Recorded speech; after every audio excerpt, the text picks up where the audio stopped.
거대한 과학자 스베덴보리가 본 천국과 지옥 제7편. 천국은 지상의 모든 것과 상응한다. 즉 하늘은 인간의 마음과 육체 그리고 자연 생태계와도 서로 교감을 한다는 말이다. 또 살아있는 인체의 모든 것은 하나하나가 우주의 상응물이라는 것이다. 지상의 모든 것 그리고 일반적으로 세상의 모든 것은 하늘의 상응물이다. 그것은 세 종류로 구분되며 각기 동물계, 식물계, 광물계로 지칭된다. 동물계에 속한 것은 생동하기 때문에 제1등급의 상응이다. 식물계에 속한 것은 단순히 자라기만 하므로 제2등급의 상응이다. 광물계에 속한 것은 생동하지도 자라지도 않기 때문에 제3등급의 상응이다. 동물계의 상응물은 땅 위에서 걷거나 공중에서 나르는 다양한 종류의 생물이다. 식물계의 상응물은 들, 숲들판과 초원에 자라는 온갖 생물이다. 광물계의 상응물은 모든 귀금속과 보통 금속, 보석과 돌, 다양한 종류의 토양과 물이다. 이 외에도 사람이 사용하기 위해 가공한 것들, 즉 모든 종류의 음식, 집, 건물 등도 상응물이다. 지면보다 높이 있는 것, 해, 달, 별 그리고 대기층의 구름, 안개, 비, 천둥, 번개 등도 역시 상응물이다. 해의 일출과 일몰에 따른 결과들, 즉 빛과 그림자, 더위와 추위, 또 그 결과인 추나추동 사계절도 상응물이다. 한마디로 자연계 안에 존재하는 것은 가장 작은 것에서 가장 큰 것에 이르기까지 모두 상응물이다. 그들이 상응물인 이유는 자연계와 그에 속한 모든 것이 영계로 말미암아 생겨나며 존속하고 또 두세 개는 신성으로 말미암아 지구상에 창조되어 존재하기 때문이다. 여기서 존속한다라고 말하는 이유는 만물은 신성에 의해서 존재가 유지되기 때문이다.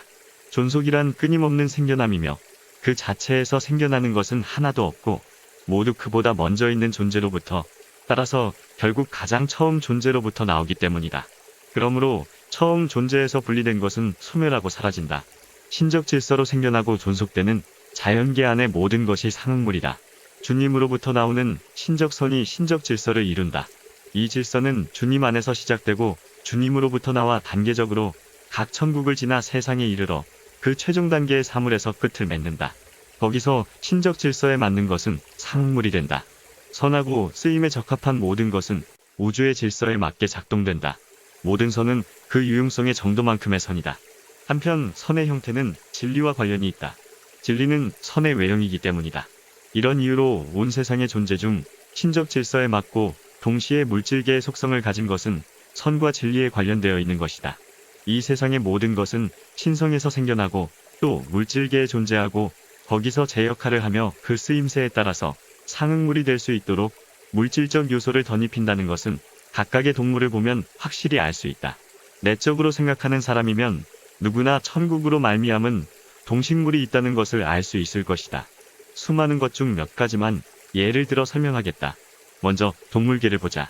모든 동물은 그 본능 안에 심어진 지식이 있다는 것은 잘 알려진 사실이다. 꿀벌은 어떻게 꽃에서 꿀을 모으고 밀랍으로 벌집을 지어 그 안에 꿀을 저장하여 겨울철까지 그들과 식솔의 먹이를 마련하는지 알고 있다. 새로운 세대를 위해 여왕벌은 알을 낳고 나머지 일벌들은 알을 감추고 돌본다. 전체가 본능적으로 여왕벌 조직을 이루어 일벌은 보존하고 숫벌의 날개를 잘라 내쫓으며 그 밖에도 천국으로부터 심어진 놀라운 일들을 함으로써 목적대로 유익하게 쓰인다. 즉 전세계에 걸쳐 밀랍은 양초로 쓰이고 꿀은 음식의 단맛을 내주는 데 쓰인다. 또 동물계의 미물인 누에의 경우는 어떤가? 그들은 적합한 잎의 즙을 섭취하는 법을 알고 있고 나중에 때가 되면 껍질을 만들어 마치 태내에 들어가듯 제 몸을 감싼 뒤 새끼를 부화한다. 어떤 종류는 실을 뱉어놓으며 번데기와 유충이 되고 그 과정이 끝나면 변형되어 날개를 달고 나비가 되어 마치 자기 천국인 양 공중을 날아다닌다. 또한 짝을 지어 알을 낳고 후대를 이어간다. 이런 구체적인 사례들 외에도 공중을 나는 생물은 일반적으로 어떤 먹이가 적합하며 어디서 어떻게 구하는지 알고 있다. 둥지를 짓는 법, 알을 낳고 품는 법, 부화된 새끼를 먹이고 독립할 때가 되면 새끼를 내보내는 법을 알고 있다. 또 적과 동지를 아주 어릴 때부터 구별할 줄 안다. 알아낸 태아의 형성과 영양 공급에 필요한 모든 것이 질서대로 갖추어진 것을 비롯한 많은 사실은 말할 필요도 없을 것이다. 합리적인 지혜로 생각하는 사람이면 누가 이 모든 것이 영계가 아닌 다른 근원에서 왔다고 할 수 있겠는가? 영계에서 파생된 몸으로 영계를 감싸는 역할, 원인으로서의 영적인 것을 결과로 나타내는 역할을 하는 것이 자연계인 것이다. 땅의 짐승과 공중의 새가 모두 이 선천적 지식을 갖고 태어나는 반면 그들보다 우월한 사람에게는 그런 지식이 없다. 그 이유는 동물들은 합리적 기능이 없으므로 타고난 질서 안에 머물 뿐 영계로부터 심어진 것을 파괴할 능력이 없기 때문이다.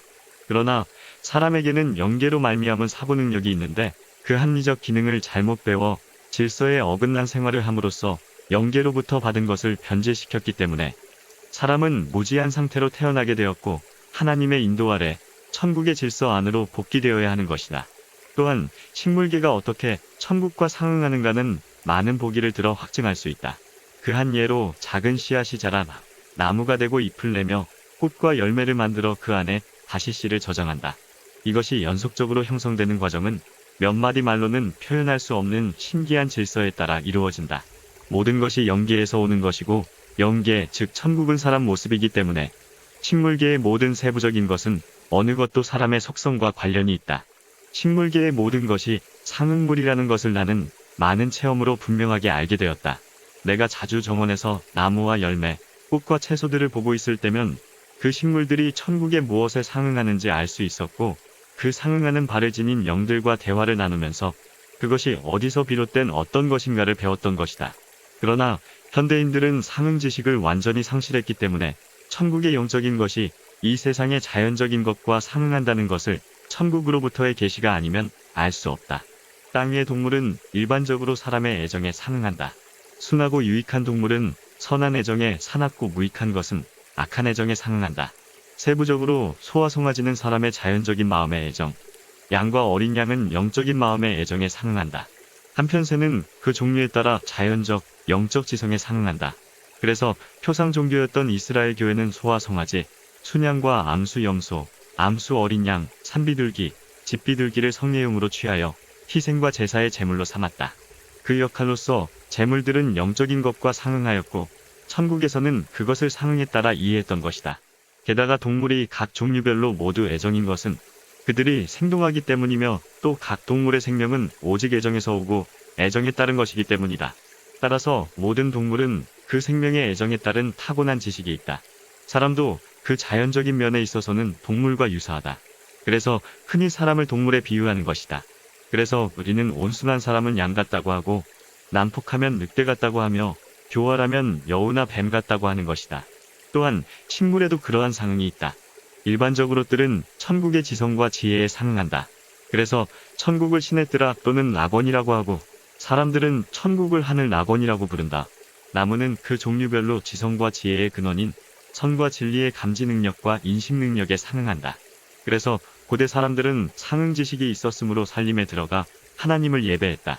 같은 이유로 성경의 포도나무, 올리브, 백향목과 그 밖의 나무가 자주 언급되고 천국과 교회와 사람이 나무에 비유되며 선행이 열매에 비유되는 것이다. 또 나무에서 나는 먹을 것, 특히 들에서 거두는 곡식은 선과 진리에 대한 여러 애정에 상응한다. 지상의 양식이 자연적 생명에 영향을 주듯 선과 진리에 대한 애정은 우리 인간의 영적 생명에 영향을 주는 것이다. 따라서 삶을 지탱해주는 주요 식량이며 음식 전체를 상징하는 떡과 빵은 일반적으로 모든 선에 대한 애정에 상응한다. 이 상응에 따라 주님도 당신을 생명의 떡이라 하셨고 유태규는 덩어리빵을 성물로 삼아 성막 상위에 두고 진설병이라 불렀다.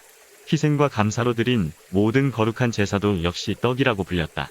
더욱이 이 상응 때문에 떡과 포도주로 행하는 성찬식이 기독교의 가장 거룩한 성례인 것이다. 이 몇 가지 보기들로 상응의 본질을 분명히 알 수 있을 것이다. 주의 나라는 목적의 나라이고 그 목적은 쓰임새다. 쓰임새의 나라이고 그 쓰임새가 목적이라고 해도 같은 말이다. 그렇기 때문에 하나님이 우주를 창조하실 때 어디에서나 쓰임새가 물질의 옷을 입고 행동 또는 결과로 나타나도록 만드신 것이다. 이것은 먼저 천국에 그 다음엔 이 세상에 단계적이고 연속적으로 내려와 자연계의 최종 단계에 이른다. 따라서 쓰임새를 통해 자연계와 영계, 즉 세상과 천국이 상응하고 결합된다는 것을 분명히 알 수 있다. 그리고 쓰임새가 입고 있는 형상은 그것이 쓰임새의 형상인 정도만큼만 상응이 되고 결합의 수단이 된다.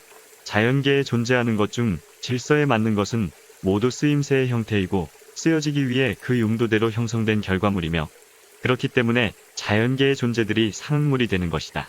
그러나 사람은 그가 신적 질서에 따라 살아감으로써 주님을 사랑하고 이웃을 사랑하는 정도만큼만 그의 행위는 쓰임새의 형상이 되고 또 그를 천국과 연결시켜주는 상응물이 된다.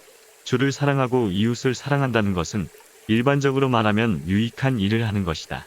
나아가서 우리가 알아야 할 것은 사람은 자연계를 영계에 연결하는 수단, 즉 결합이 매개체라는 사실이다. 그러므로 사람이 영적인 정도에 따라 그만큼 결합의 매체가 되고 반면 자연적이기만 하고 영적이지 않은 사람은 결합의 매체가 되지 못한다. 그러나 사람을 통하지 않아도 따로 신성의 임유가 계속 세상으로 흘러들며 이 임유는 사람의 물질적 측면 안으로는 유입되지만 사람의 합리적 기능 안으로는 유입되지 않는다. 신적 질서에 따르는 모든 것이 천국에 상응하듯 신적 질서에 어긋나는 모든 것은 지옥에 상응한다.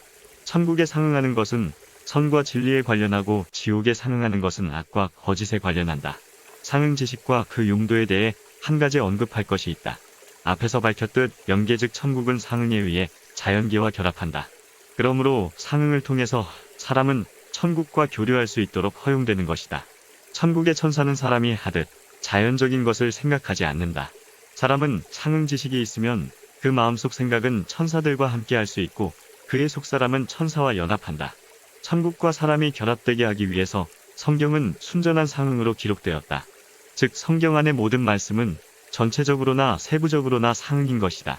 만약 사람이 상응에 대한 지식이 있으면 성경 말씀의 영적 의미를 이해할 수 있을 것이며 그 결과 문자적 의미로는 알 수 없었던 숨은 뜻을 알 수 있을 것이다. 성경에는 문자의 의미와 영적 의미가 있다. 문자의 의미는 세상에 속한 것으로 영적 의미는 천국에 속한 것으로 이루어져 있다. 천국과 세상의 결합이 상응을 통해 이루어지기 때문에 그 한 획에 이르기까지 세밀하게 상응으로 이루어진 성경 말씀이 주어진 것이다. 스베덴 보리가 천국에서 알게 된 것은 지구 최초의 사람들은 천적인 사람들이었으며 모든 것을 상응 자체로 생각했고 눈에 보이는 세상의 자연적인 것은 상응에 따라 생각하기 위한 수단으로 삼았다는 것이다. 그런 특성 때문에 그들은 천사와 교류하고 대화했고 그들을 통해 천국은 세상과 결합되었다.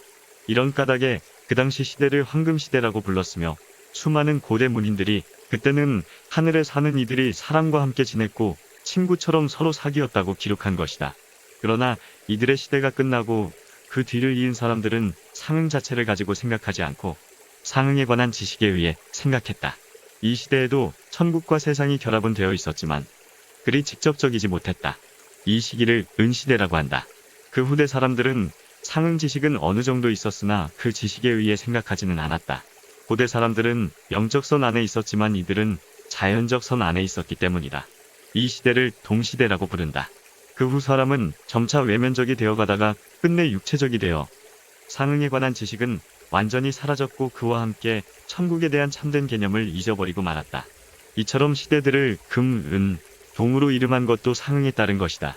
상응에 의하면 금은 태고인들이 지녔던 것과 같은 천적 선을, 은은 그 다음 고대인들이 지녔던 영적 선을, 보리는 그 후예들의 자연적 선을 의미하기 때문이다.